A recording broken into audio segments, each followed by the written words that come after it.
first of all, I want to express my gratitude to you for this interview that you were able to come on with us. It's wonderful. I have been watching you for past 13 years. I myself, I am educated as a nurse in East Europe, and I was pro-vaccine. I was pro-vaccines.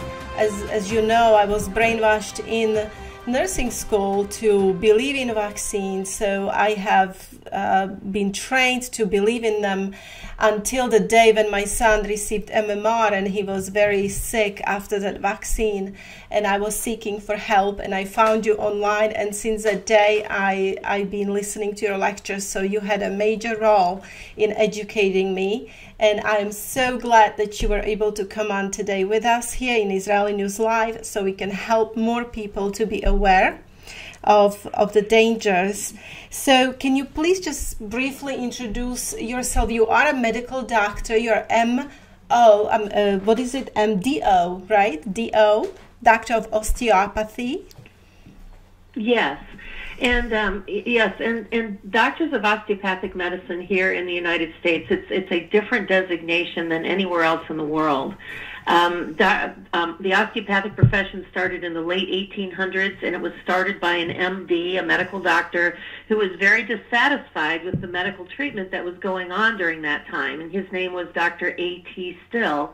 He started the osteopathic profession saying that there must be a better way to take care of the body, rather than giving it, at the time, things like chamomile, which is mercury, and arsenic and things like that, and doing bloodletting and leeches and all these things that we do externally to the body.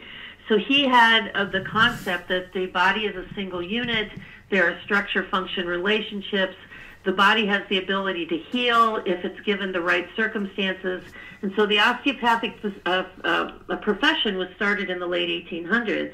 By the early 1900s, we had full licensure rights as any medical doctor would be, but our training is actually more extensive. We also have training in musculoskeletal medicine that we can treat pain with hands-on therapies, somewhat similar to a chiropractor, but a little bit more advanced. So I would say a doctor of osteopathy in the United States is like being an MD and a chiropractor at the same time. And my first career, before I started my clinic here in Cleveland, Ohio, I was the director of an emergency department for 12 years.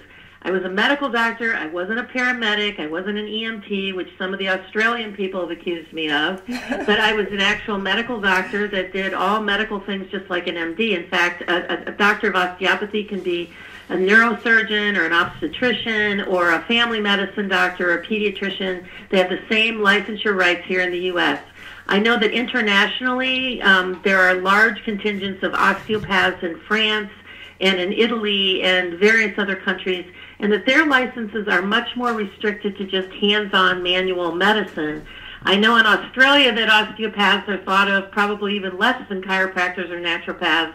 So most people around the world, and quite frankly, most people even here in the United States, are not as familiar with the scope of practice and how well informed and how educated American-trained osteopathic physicians are.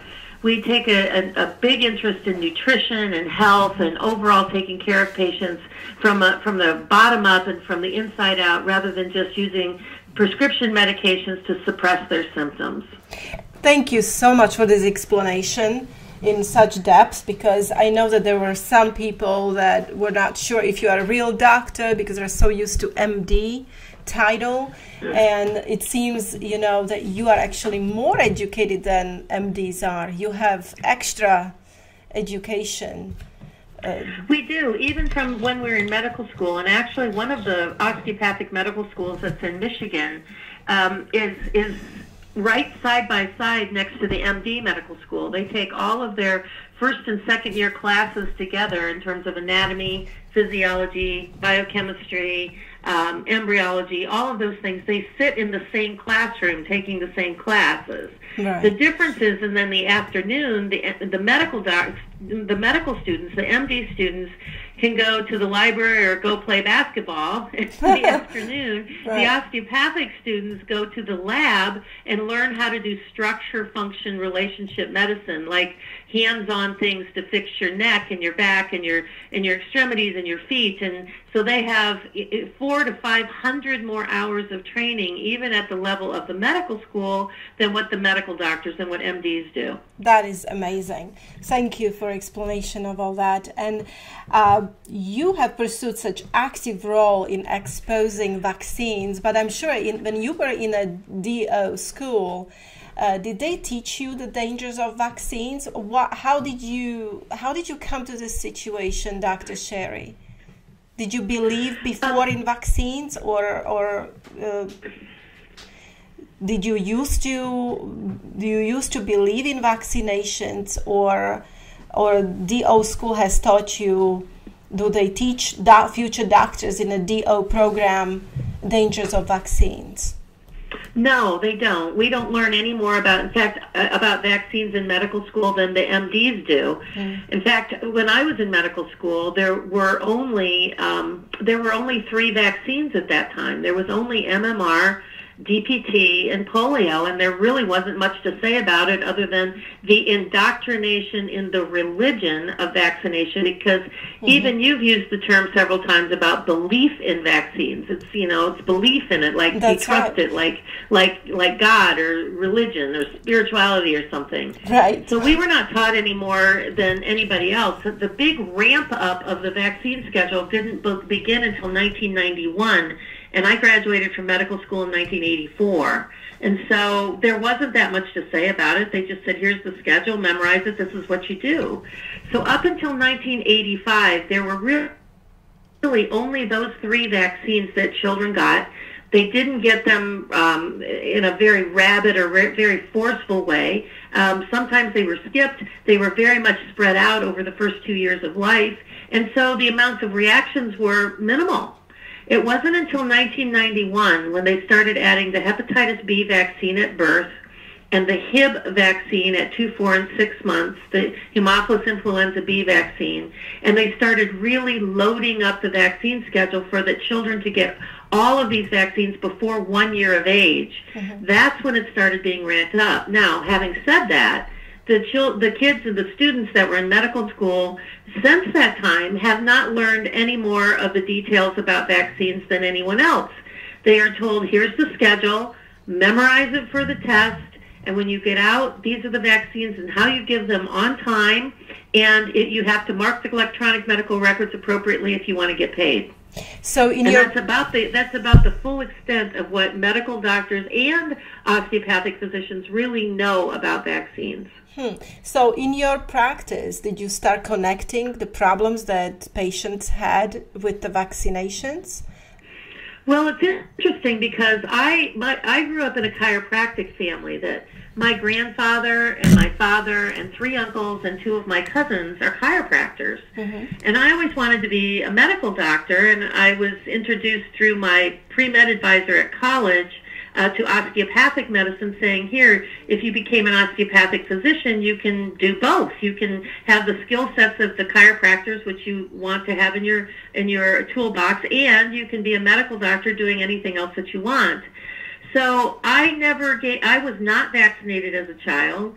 I had the age-appropriate measles, mumps, rubella, chickenpox, pertussis, all of those things. My father had been in the military, and when he had gone to serve in the Korean War, had received many vaccines, as they do to the military, and became very, very sick. So didn't think highly of vaccination at all. Around 1955 was the peak of the polio epidemic here in the United States. And during that time, the chiropractic literature was talking about and reporting all the cases of children that had contracted paralysis after receiving the vaccine. So he and my mom decided that they believed in chiropractic and nutrition and vitamins, and that I was not going to be vaccinated, and I wasn't. And so I never really gave vaccination much of a thought. I just thought, these illnesses, they're not even illnesses. I wish we would change that language and just call them infections. They're childhood infections that children get. It comes and goes in a week to 10 days for the vast majority of children, and what they are left behind with is a lifetime of immunity. So when I got to medical school, I didn't think much about it. When I was in the emergency room as the director of the ER working a full-time physician, I gave out tetanus shots like I thought they were a special kind of candy.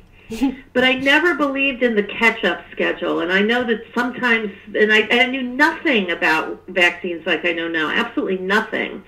And the nurses would come to me and say, you know, there's a 2-year-old in the back, and he's got an ear infection, and he's behind on his vaccines. Should we catch him up? Should we give him his extra vaccines?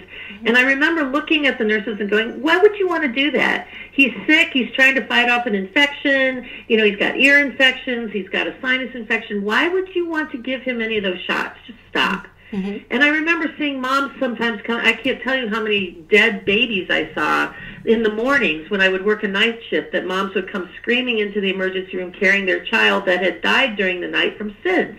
Wow. And they would ask me questions like, you know, she had all of her shots yesterday. Could it have had anything to do with the vaccines? And I remember thinking, well, I don't think so. I mean, if that vaccine did that to that baby, there must have been something wrong with the baby. Right.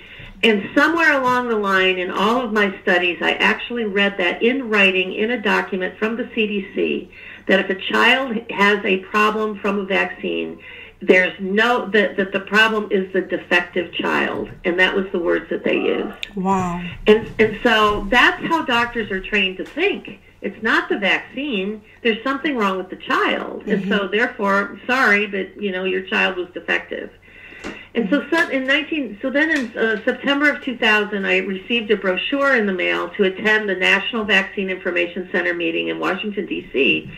And for whatever reason, every time I tried to throw that little brochure away, I just put it back on the kitchen counter. And I would try to throw it away, and I'd put it back on the kitchen counter. And I was single at the time, and I thought, oh, I know. The universe is trying to tell me I need to go to this meeting to meet somebody. I'm sure that's what it is. I'm sure I'm going to go there and meet somebody.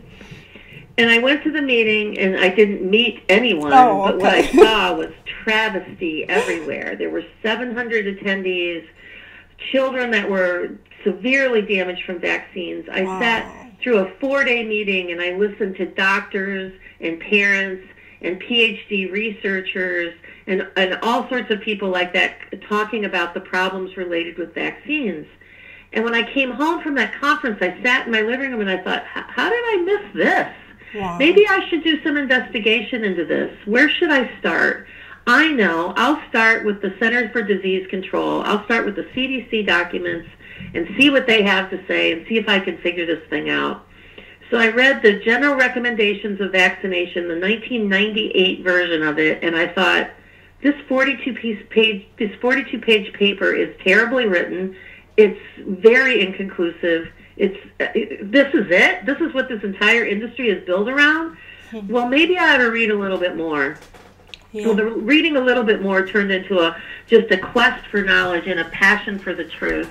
And now, 17 years later, and 25,000 plus hours of research and reading and investigating, I know unequivocally that vaccines are not safe. They do not keep you from getting sick, and they absolutely cause harm. Wow. Yesterday we covered in Israeli News Live this incident with Assad bombing children in Syria, chemically poisoning children in Syria, supposedly. And I just came across this article in a national news that said just replace the word Assad with the CDC or a vaccine industry, and we have chemical poisoning of American children in America and Europe. So it was kind of really nice article to read. It made me think a lot, but can you tell us what are the chemicals or ingredients in vaccines that cause such damage, and what kind of damages are they causing? Well, it's interesting because I would agree with that. My only difference would be that we need to change the word Assad not only for CDC, but for WHO, the World Health Organization, right. The Gates Foundation, Gavi. We can put any of the individual vaccine manufacturers in there. We can put the United Nations in there. Right. We can put all of those different organizations that are systematically poisoning the children and adults all over the world. We spend a lot of time discussing, the problems associated with vaccines with children, but we forget that that adults are being systematically poisoned too. Right. And that here in the United States, and actually around the world, there's now the global vaccination plan for adults that was released in February of 2015, and that there's this big push to have not only all the children of the world vaccinated at a 90% vaccination rate, but adults also by 2020, with this whole Healthy People 2020 and the United Nations, Agenda 2030, and all of these different organizations that are absolutely about control and systematically poisoning the people. And in other countries, here in the United States, we have a lot of electronic medical records, and we track a lot of the illnesses, and we have a vaccine court, and we have different ways to pay for damages. But we're the only country in the world that does that. That's right. Nobody else in Africa or Southeast Asia or other places in Europe, any of those places, when these children get these vaccines, they become terribly sick, injured, or die. There's no way to track that, and there's no way to provide for them services because the doctors deny the fact that what was happening to them was being caused by this holy water thing called a vaccine. That's exactly right. That's how it's here in Czech Republic. We don't have anything like that. So, but anyway, so what are the ingredients, Dr. Sherri? The main ingredients, there are many, but what are the main ingredients in vaccines that are put inside of these vaccines? And what kind of dangers are they posing? I know about autism and thimerosal, Mercury, but can you just tell us what are the ingredients in there that are so dangerous? Well, probably the main ingredient that is the most dangerous, in my opinion, above and beyond the mercury, because mercury, at least in the United States, most of the mercury has been taken out of the vaccines here, but I believe that the mercury vaccines are still given, particularly DPT and tetanus, all over the world. And so children and adults are still getting mercury injected all over the world. So mercury obviously is a very large contaminant that neurological problems, obesity, all kinds of things. Second, and I would say it would list these ingredients not like down the page, like 1, 2, 3, 4, 5, but across the page, like equally as bad across the top of the page. So that there's, in the next one I would say is aluminum, and there's 4 different types of aluminum that are in the various forms of the various different vaccines. There's, for example, like aluminum hydroxide, aluminum phosphate, there's aluminum potassium sulfate, aluminum hydroxyphosphate. There's different forms of aluminum. All of them are equally as toxic. And some people would say, well, aluminum is the most common element that's in our soil and in the water, and why we get exposed to aluminum in tin cans and aluminum foil. Why should we be so concerned about aluminum? Well, as with a lot of other of these vaccines, there's a big difference between ingesting them and taking them in with food and being able to, push them out through your stool, and it doesn't get much absorbed, rather than injecting it into a muscle and then having it be absorbed into the bloodstream and being transported to all the different organs in the body. So aluminum is very toxic. It globs up the neural fibrils in the brain. It causes a lot of peripheral problems. And then there's a synergistic toxicity effect between the two metals, between aluminum and mercury, which makes those, when you have vaccines that are given, one with mercury and one with aluminum, it gets injected at the same time, you have an increased synergistic effect of those two metals together. I would say another ingredient that's really horrible is gelatin, and gelatin is in the chickenpox vaccine and it's in the polio vaccine, because gelatin has been shown in the medical literature to absolutely cause high amounts of inflammation. It causes allergic reactions, even anaphylaxis. And there's the highest concentration of gelatin is in the 2 vaccines of MMR and with the shingles vaccine for adults. So the 2 highest, they are milligrams, there's like 16 milligrams. There's milligram amounts of gelatin that is pro-inflammatory, can cross the blood-brain barrier, can cause allergic reactions, set up food reactions, can cause anaphylaxis. And then there's a long list of proteins. I mean, there's chicken albumin, there's cow albumin, there's insect cells, there's that are used in flu shots. The bovine serum really causes a lot of problems and is not very well monitored.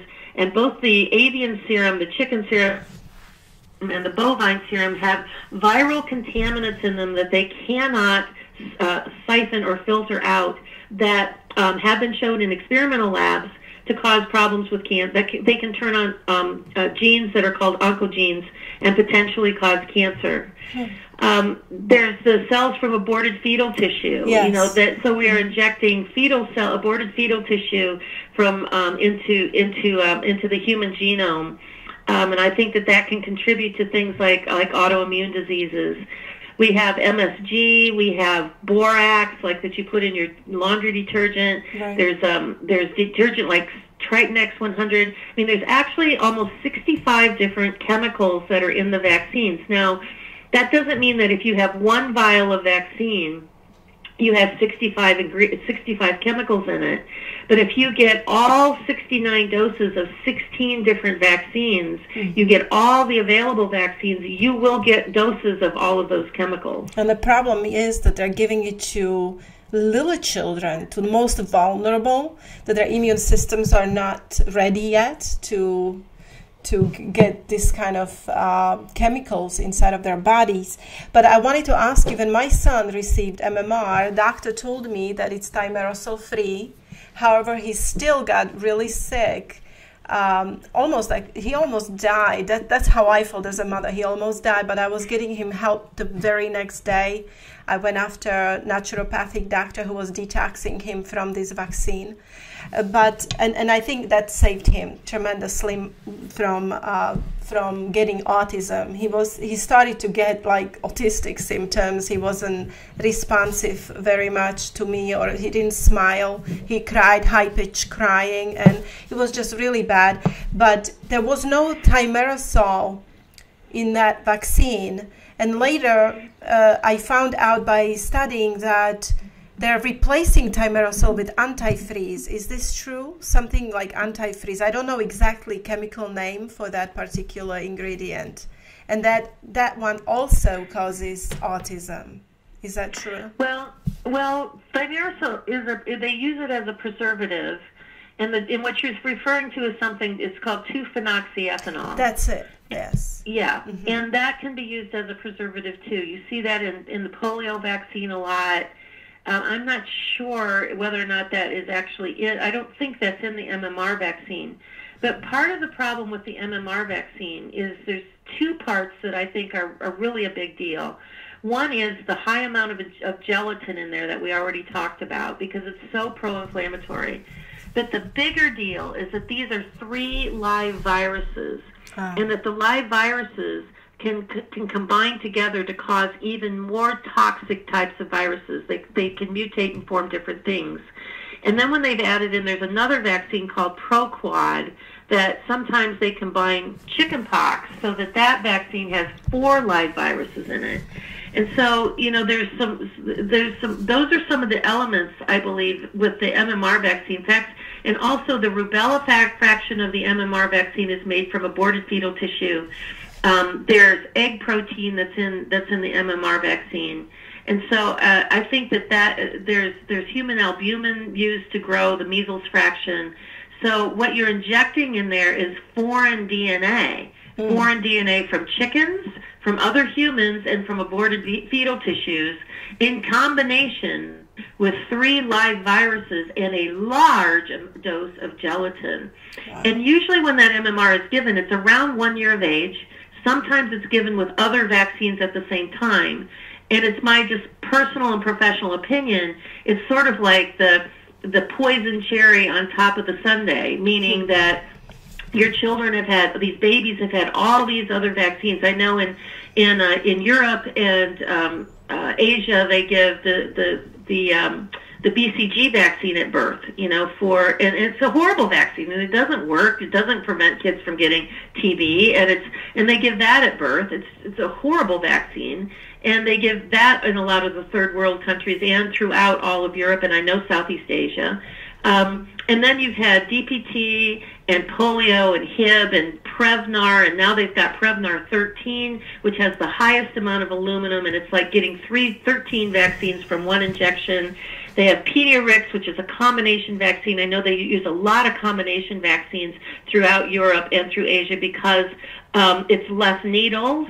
But it's also those combination vaccines have much higher concentrations of formaldehyde. And so I think that all the things that happen between birth and 1 year of age, of all these different vaccines that are given, is sort of like it's like if you take a piece of paper and you slowly wad it, put it into wad it up into a ball. You know, each one of those vaccines just crunches a little bit more, and then you get the MMR and sometimes the chicken pox and maybe a catch-up vaccine, you know, around 1 year of age. And I think it's just you've got this ball of paper all wadded up, and now you just put a match to it. Wow.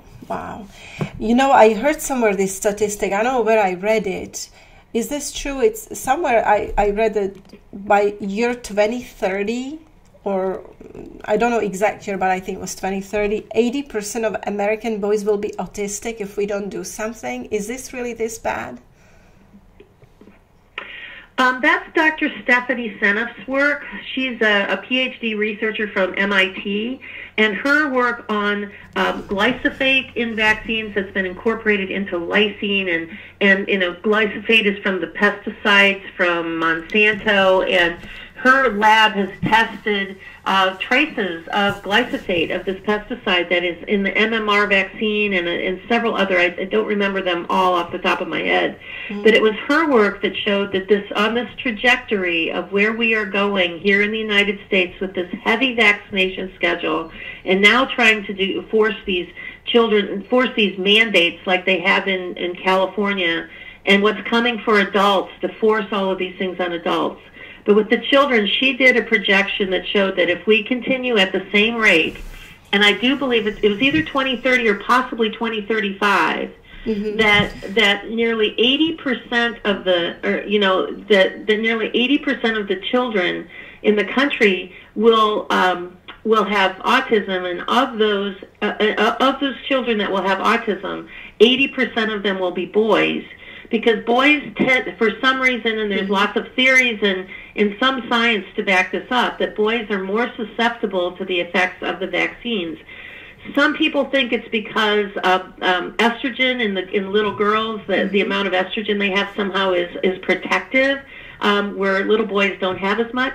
Some people think it's particularly just due to the testosterone, that the little boys have more testosterone, and that somehow interacts and interfaces with the vaccines and increases the risk of having a reaction.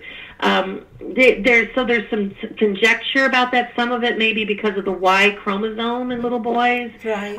They haven't come up with the exact reason why, but they do know, and we see it all the time. You know, the rate of autism in boys to girls, I believe the ratio is still 4-to-1. That you'll see 4 boys that become autistic in comparison to 1 girl. The ratio is still 4-to-1. Right, but now they caught up with poisoning girls as well, because they have these HPV vaccinations, and I will be showing viewers here a picture of Chloe, a girl from UK that is on Facebook, and she's an activist against vaccines, and she's warning of what happened to her after HPV. She was a dancer. She wanted a career in dancing, and now she is paralyzed. So what's happening with that HPV vaccine? What are the ingredients in that? They're giving it to preteen girls right now. They're recommending it. Pediatricians are recommending these vaccines. Well, there's the highest amount of aluminum in Gardasil than any other of the vaccines. It is, I believe it's 125 micrograms per shot or something. It's the highest amount of aluminum. It also has polysorbate 80, and polysorbate 80 has been shown to cause infertility in female mice, and it can cause testicular atrophy in male mice. Wow. And so so that's, you know, polysorbate 80, and polysorbate 80 is also in Prevnar and hepatitis B and various other types and a couple of other vaccines. And so, you know, you've got repeated exposures to polysorbate 80, which can also take things, they use polysorbate 80 in the pharmaceutical industry. They bind it to some of the drugs that they wanted to be carried into the brain.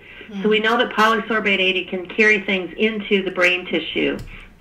There's also borax in there, and in the UK and in Europe, they use an equivalent to Gardasil. The Gardasil is made by Merck.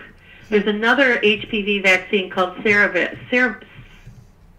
I struggle over that name, Cervarix. Okay. And it's made by GlaxoSmithKline. It's made by GSK. And that one also uses an ingredient that's called ASO3, which is extremely inflammatory. It's very similar to MF59. It's an oil-based adjuvant, and I believe that the people that we see internationally that are having these horrible reactions to the Gardasil equivalent vaccine, the Cervarix, is because of the ASO3, and also because the stoppers in that Cervarix vaccine still has latex in it. And so you get a combination of an oil, of ASO3, you get a latex stopper, you get polysorbate 80, you get high doses of aluminum injected into little girls and now little boys. Wow. At the age of somewhere between 9 and 12. We don't even know how long the antibodies last. We know that women are most likely to get cervical cancer in their 40s, but yet we give these vaccines to young children because we have to give it to them before they become sexually active, because we know those dirty little boys are the ones that contaminate those little girls. And that's why we started giving the HPV vaccine now to young little boys who are also equally having horrible reactions, and several boys have died. I think the tally rate now is somewhere around 200 girls that have died from that.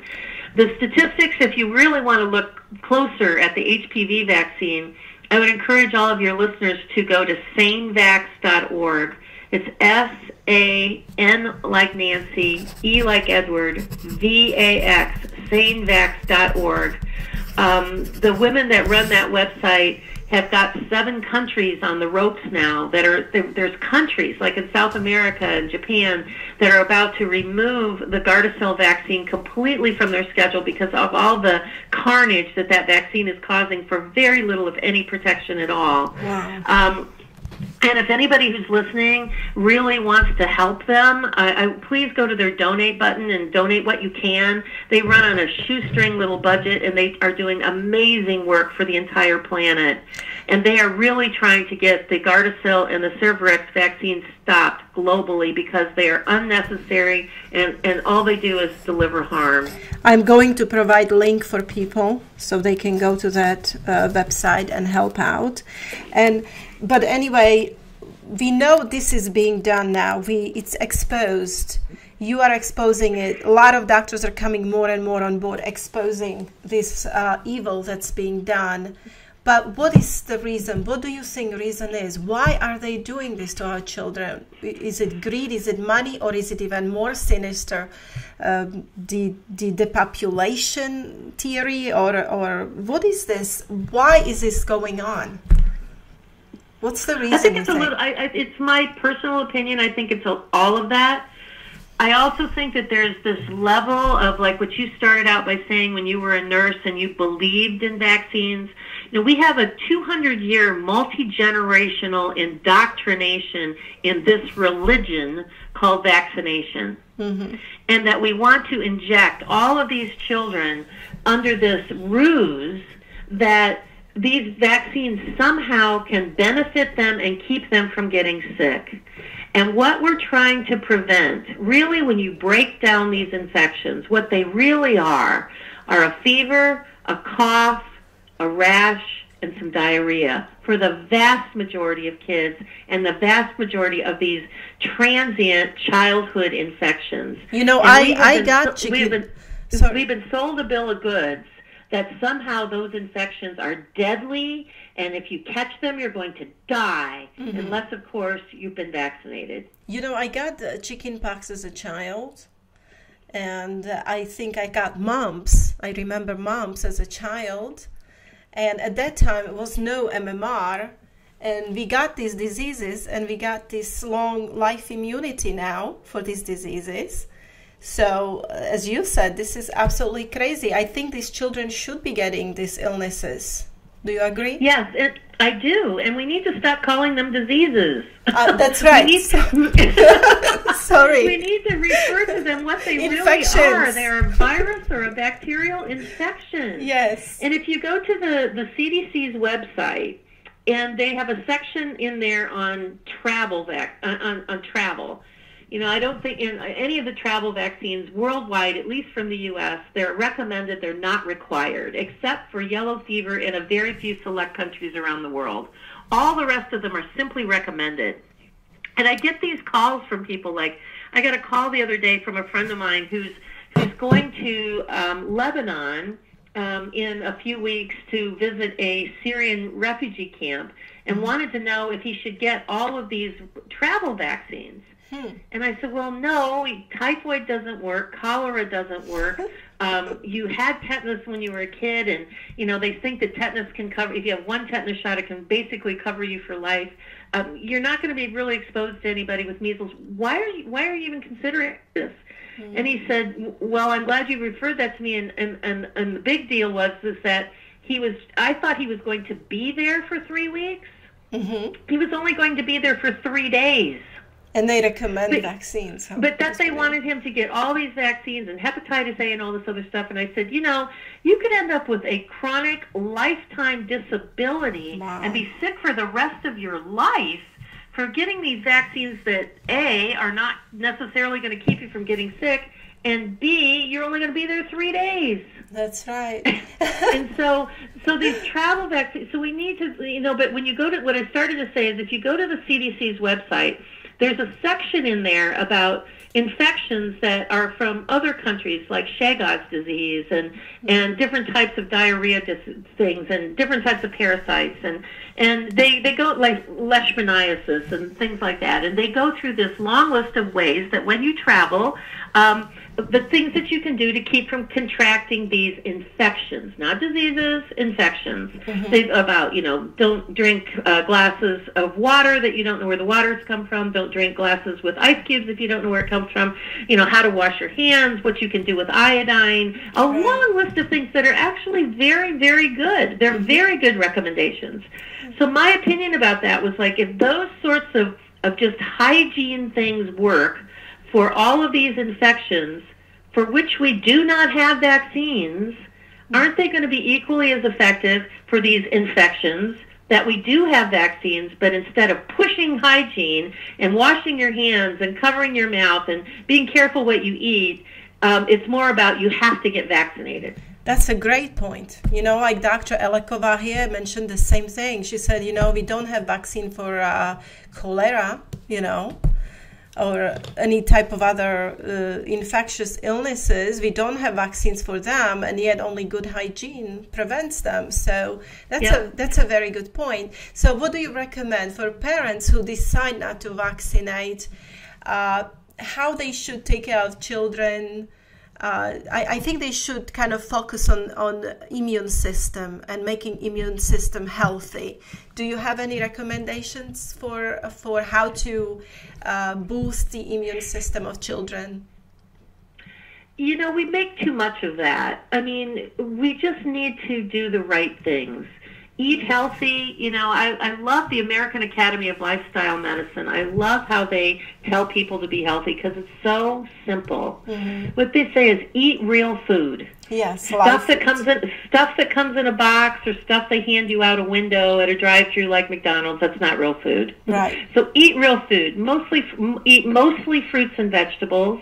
Yes. Lots and lots of fruits and vegetables. And if you're going to eat meat, fish, chicken, any of those sorts of things, eat good quality of that. Right. You know, eat grass-fed and free range and all of those things. And then, you know, don't eat so much, smaller portions. Get 20 to 30 minutes of exercise a day, and the exercise can be something as simple as walking and getting fresh air. Yeah. And sunlight, drink plenty of water, and get lots of sleep. Children really need 12 hours of sleep at night, all the way through when they're teenagers. We need to get away from the EMFs, turn down your computer, turn off your modem at night, shut down your phone, so you're not being exposed to all those electromagnetic radiation things during the night that can have an adverse effect on your white blood cells. Mm-hmm. But make sure that, because we are in northern climates, that you get your vitamin D level tested, mm-hmm. and that level should be somewhere between 80 and 100 for all ages. And even children as young as a couple of months of age can take 1,000 IUs of vitamin D as a drop form a day, or at least moms should be taking, 3,000 to 5,000 IUs of vitamin D if they're breastfeeding. Lots of fish oils for the moms, if they're breastfeeding, or things like borage oil and flaxseed oil. It's really just about good nutrition. It's about getting sleep. It's about being happy, because there's all kinds of medical literature that shows how when you're happy and you laugh. In fact, I just finished an ebook on the importance of, like, the title of the book is Don't Forget to Laugh. With all these horrible things going on in the world today, between politics and bombings and terrorists and all this stuff, how it so adversely impacts your mental state, and the importance of laughter, even 10 or 15 minutes a day of something funny, restores and resets your vitality and improves your white blood cells, and can even make you look younger because you're exercising the muscles on your face. Wow, what a wonderful. So it's just simple things. The simple things in life, really are the things that improve the immune system. Health is an inside-out phenomenon. It's what you put in there in terms of food and water and emotions and maybe some vitamins and those sorts of things. When you take care of what's on the inside, which is an osteopathic physician principle, you take care of what's on the inside, you manifest health on the outside. You don't have to take a drug, a pill, or get a shot to be healthy. Yes. So, but if infection already happens, right? Like, let's say the child that wasn't vaccinated gets chicken pox or whatever. Or the child that was vaccinated got chicken pox. That's right, because that's exactly what happened. What happens with those outbreaks when they have them, they find out it's mostly vaccinated children, isn't it? Yes, you're absolutely right. Yeah, so I was reading somewhere, I think it was by Dr. Levy, it was a book about vitamin C, and he was mentioning in his book that one doctor, and I don't know exactly the name of a doctor, treated polio very successfully with mega doses of vitamin C, for example. So I don't know if you're familiar with that, with Dr. Levy's work. Yes, I am, and thank you for adding that to the list, because vitamin D and vitamin C are super important. The Anatomy of an Illness with Norman Cousins, it was a classic from the 1980s. That book is all about high-dose vitamin C for all kinds of things. Right. And, we actually... Linus Pauling got the Nobel Prize for how important vitamin C is, and humans don't make vitamin C inside of their bodies. It only can come from foods and from vitamins and outside sources, and they don't store very much vitamin C in their adrenal glands. So if you get stressed or you have, get an infection or get an illness, the vitamin C levels that you have inside of your bodies drop very precipitously. So all of those things, the vitamin C really can help to detox your body. Yeah. It can restore your vitality. It's really, really important. So thank you for reminding me to talk about that. Yeah, sure. So and now in conclusion, I just want to ask you, do you think we're going to win this war? Because it's getting more and more exposed. More people are getting on board of exposing it. More people are getting educated about it. Do you think we're going to win this war and we're going to stop this evil that is happening? Do you think we are winning? I believe that we're winning more now than ever before, even though, we still hear these stories about, passing laws and mandates and all of these things. When I started this process back in September of 2000, there were very few of us that talked about this. There was a few of us, whether they be lay people or physicians, I mean, there were very few physicians, maybe 4 or 5 of us. And when I started looking at this, I said, you know, people just need to know this. And I'm sure that if they understood the problems that were happening here, things would change. Well, I was pretty naive, thinking that, you know, 200 years of indoctrination of a religion could quickly be changed just by showing people the facts. Right. I mean, imagine that, you know, so... But it is true that now, you know, all these years later, there are hundreds of physicians coming on board all over the world that are speaking out, going, this is just not right. We have technologies now. I mean, the Gotti study that recently came out of Italy, that that study that showed they tested there's that scientific team. It's Gotti, G-A-T-T-I, the Gotti study. They tested, I believe it was 44 vaccines that were manufactured in Italy and in France, and they looked at them through mass spectroscopy. I'm not saying that word right, I'm sure. Mass spec, and they found all of these other metallic and ingredients in there. In fact, my website, which is Vaxxter.com, VAXXTER.com, Vaxxter.com, if you go there and click on Dr. Tenpenny's blog and read the article in there about vaccines and nanotechnology and all of the different contaminants that are in there, and we're coming out, more and more scientists are looking at these contaminants, and people are learning of what's in these vaccines. There's not just a killed virus and a little bit of sterile water, but all of these chemicals like in animal cells, like we talked about earlier, and aluminum and all these other incredible contaminants. And what made that study so compelling was the fact not only did they find all of these toxic ingredients inside of these vaccines, they tested one animal vaccine, which was a cat vaccine, and they found nothing. They found no contaminants, no anything. So if it was just a shoddy, sloppy manufacturing process, you would find those same contaminants inside of the animal vaccines, which you would think maybe even more contaminated. But there was nothing, no contaminants in there. So the shoddy manufacturing process is either that for humans, or we are intentionally being contaminated with all of these metal shards and all of these other things that are coming through the vaccines. So scientists are getting on board.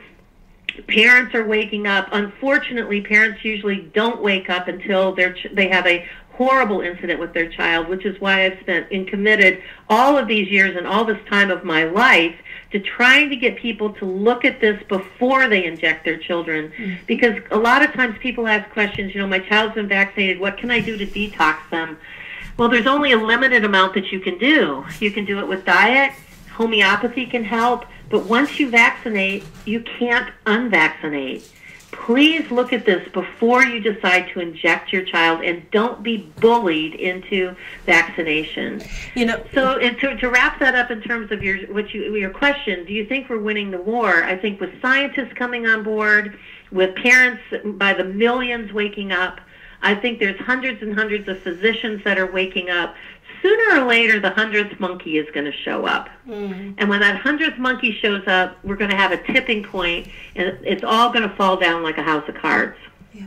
And Dr. Sherri, I wanted to ask you, you mentioned a few things, what to do after parents vaccinated and children get sick, but how do you feel about chelation? Do you use chelation therapy for detoxing of metals for children?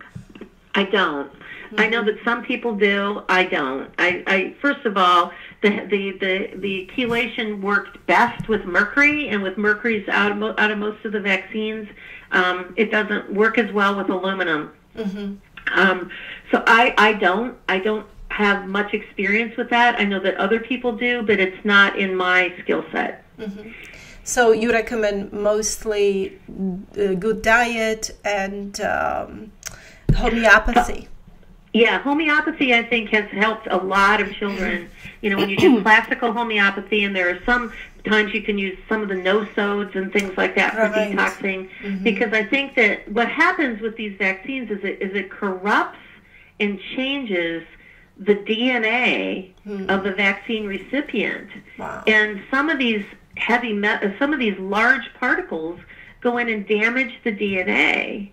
So once that's happened inside of the cells in your body, how do you repair that?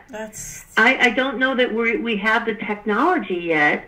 Now, I could be wrong. There may be some incredible researchers in Israel, because a lot of our good stuff comes out of Israel. Yes. You know, there are researchers in Israel or Eastern Europe or Russia or all sorts of places that I'm just not familiar with and I'm just not aware of. So I'm just speaking purely from my own experience and my education about this, and maybe soon there'll be things that can be done to repair the DNA and repair the damage of what happens when some of these severely injured children and adults result from their vaccinations. You know, we are going to reach out to doctors and scientists in Israel about vaccines as well. So if we hear anything, I'll definitely let you know about. And I want to put just one little tiny plug in here about animal vaccines too. Right. There are more than 3,000 vaccines on the market for animals, and the over-vaccination of dogs, cats, and our domestic pets and friends that we love dearly is equally as horrific and horrible as what we do to humans. And somehow, and I think that a lot of people see that with their pets. Right. It's perplexing to me that people don't then equate that to their own children. I post some things on my Facebook page, which is it's facebook.com/vaccine info is my Facebook page, or Dr. Tenpenny on vaccines. And we also have a private group that's called Vaccine Choice. If people want to join that private group, it's by invitation only, and we check people before we allow them into the group.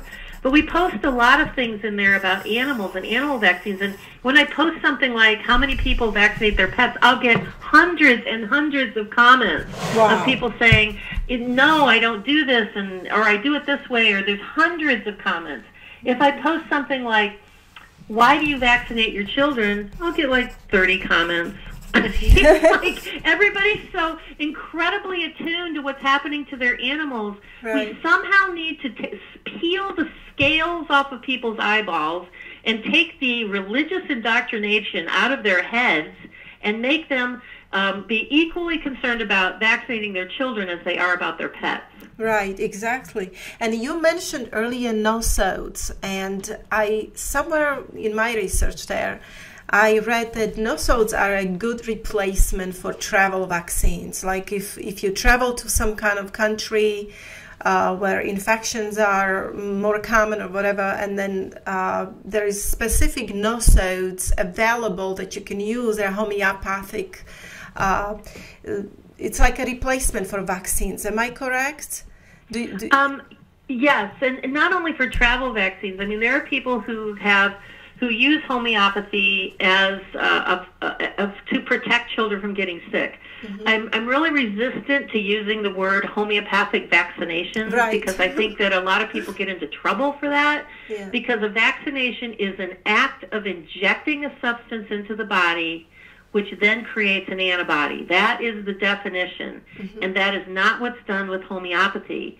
Now, what I think in homeopathy actually works from a different mechanism of action. There's an entire protocol. Our pediatrician in our office uses this protocol. It's called a homeoprophylaxis, which is using homeopathy prophylactically with the nosodes to boost up your resistance to the infection. So it's an inside-out phenomenon. It strengthens your own intrinsic resistance to contracting an illness. But one of the things that you said back at the beginning of our conversation about, I think that these childhood infections were intended to come along for a reason. When we used to have age-appropriate measles, mumps, rubella, and chickenpox somewhere between the ages of 6 and 9, it was a way to lock in self versus non-self in your immune system, and it really allowed your body to identify foreign proteins and foreign things that were separate from your own proteins. And we don't allow our children to get ill anymore. We don't allow them to have a fever. In fact, if you go to Vaxxter.com, if you go to my website and sign up for my email list, we will send you a free ebook, and the ebook is The Importance of Fever. Right, that's and so we will just go to Vaxxter.com, VAXXTER.com, sign up for our email list, and we'll send you that because it's so important for children to have fevers. And parents need to understand fever a little bit more and not be so terrorized by it. And, and nurse that child back to health and give them vitamin C and vitamin D and chicken broth and love them and take care of them. Right. Years ago I did a radio interview, and I'll never forget, this caller called in and said, I was in a family of 13 kids. And I was right in the middle of the pack. I was number 7. And I remember the year that I got chicken pox. I had my mother's undivided attention for an entire week. He said it was one of my best childhood memories. And so, we forget that the fact that, when your children have the flu or they have a fever, it's a bonding time for you with your child in terms of nurturing them. Right. We become so horrified of it. Yeah. And I think that maybe it's something that we need to re-examine. Yes, so the pediatricians, they told us to be afraid of it all, A little bit of fever comes up, they tell you to give children Motrin and Tylenol every 4 hours. And I think most parents believe their pediatrician. They have this tremendous belief in their doctors. So I'm glad that doctors also are waking up, more and more doctors coming on board. But what can you advise to just regular people? How can they get involved? What can they do to help the situation and to educate others? What can they do? How they should help? Just spread the word. I mean, we have, I've created so much information for people, through my Facebook page, Dr. Tenpenny on Vaccines, or Vaccine Info, through the Vaccine Research Library. We spent 5 years building this resource. It's a membership site just to protect it a little bit, and the membership actually pays my researcher, who works 30 hours a week, going through the mainstream medical literatures, pulling out all of the articles that have already been published showing the problems associated with vaccines. So anything that you want to know about a vaccine ingredient or a particular vaccine or the problems or the illnesses or all these things that come from vaccines, we've got it collected at vaccineresearchlibrary.com. My Vaxxter page is growing by leaps and bounds. I have another website. It's called Wellness Soldier, that we talk more about wellness things. And I'm not the only one, but I would appreciate the boost that any of your listeners could give us, to just spread the word. And the more people know, the better. And not be concerned if you get blowback. If people go, well, we know that vaccines don't cause autism. It's like, really? Where'd you get that research? Yeah, I have a list of people. I call them angels among us. And you are on that list because... Oh, bless your heart. Yes, you are on that list, and several other doctors and some other areas of life. I have people that... And all of them I want to eventually call and get on our show. But you are one of them, Dr. Sherri, because you have sacrificed so much to let all of us know. And as you say, you created all these websites and help for people to get easily educated. So I would like to leave for our viewers all of your links. Can you please just tell me again all of these resources, all of the links where they can go and read everything that you have written and you spoke about. So you have a Facebook page, right? Yes, I'll rattle that off real quickly just for the sake of your listeners, but I'll be happy to just write them all down and email them to you. And then you can post them on your page and put them in places. That would be a little bit easier because they're kind of long and spelling and all those things. Right. But Facebook is Dr. Tenpenny on Vaccines, or Vaccine Info. And then my website is Vaxxter.com, VAXXTER.com. That's easy. And WellnessSoldier.com. And then Vaccine Research Library, no spaces, no underlines, VaccineResearchLibrary.com. Okay. And those are kind of like the main places. And if anybody's listening and comes to the U.S. and is interested in coming to our medical clinic, because we've had patients that have come from all 50 states and about 18 foreign countries to come to our clinic and get well and get off their medicines, my clinic name is Tenpenny Integrative Medical Center, and I'm located in Cleveland, Ohio.